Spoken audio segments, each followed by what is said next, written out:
Hello friends, Victorian period के एक Scottish writer के बारे में डिस्कस करेंगे, थॉमस कार्लाइल।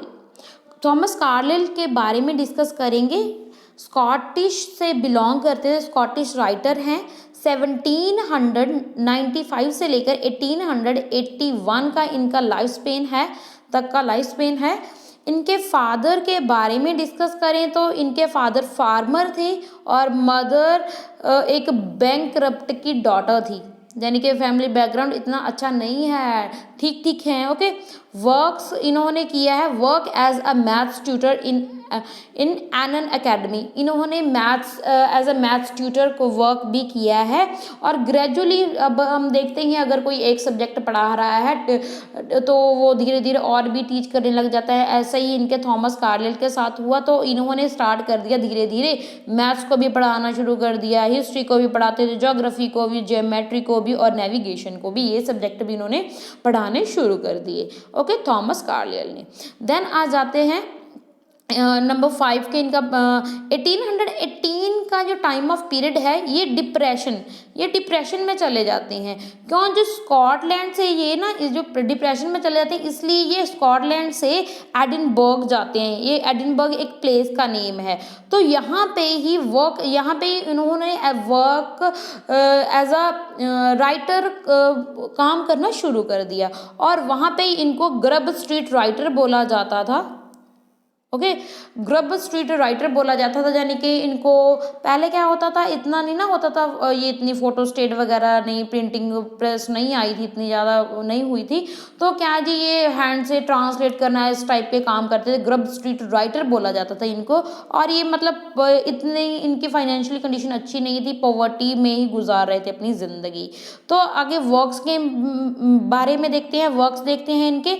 इन्होंने ट्रांसलेशन की गोथ का जो गोथ्स का फुल नेम है जोनाथन वोल्फगैंग।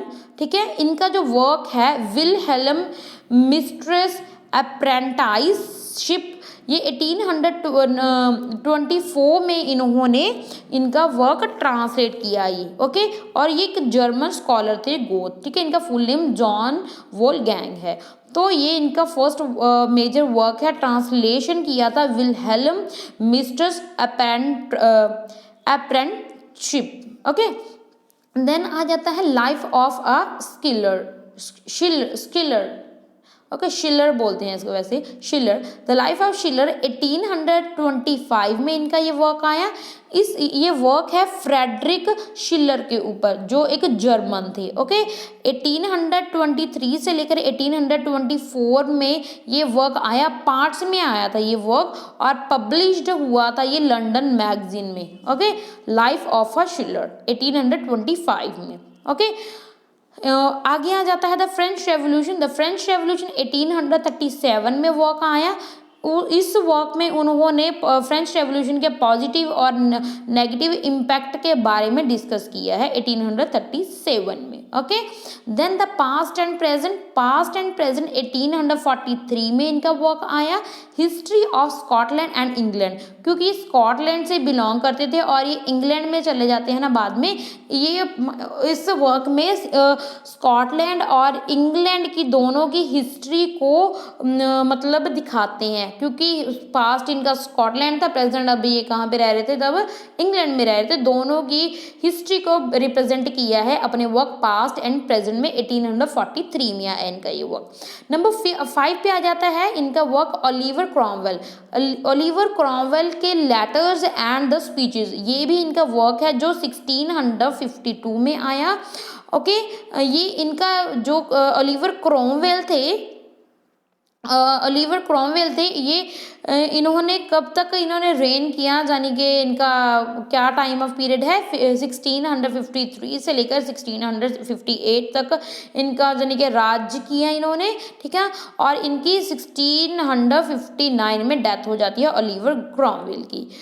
नेक्स्ट देखते हैं, आगे वर्क है इनका the heroes and hero worship and the heroic in history 1841 में इनका ये वर्क आता है। स्ट्रेस ऑन इंडिविजुअलिटी, इस वर्क में इन्होंने इंडिविजुअलिटी पे स्ट्रेस किया है और इस वर्क में इन्होंने Shakespeare, Cromwell, Rousseau, Martin Luther, prophet Mohammed, Samuel Johnson, Robert Burns, Dante, Odin, Napoleon, John Knox के बारे में उनके बारे में बताया है। ओके, तो ये कौन सा वर्क है जिस वर्क में उन्होंने इन सभी के बारे में बताया है? On heroes and hero worship and the heroic in history 1841। Okay, individuality पे स्ट्रेस करता है इनका ये वर्क।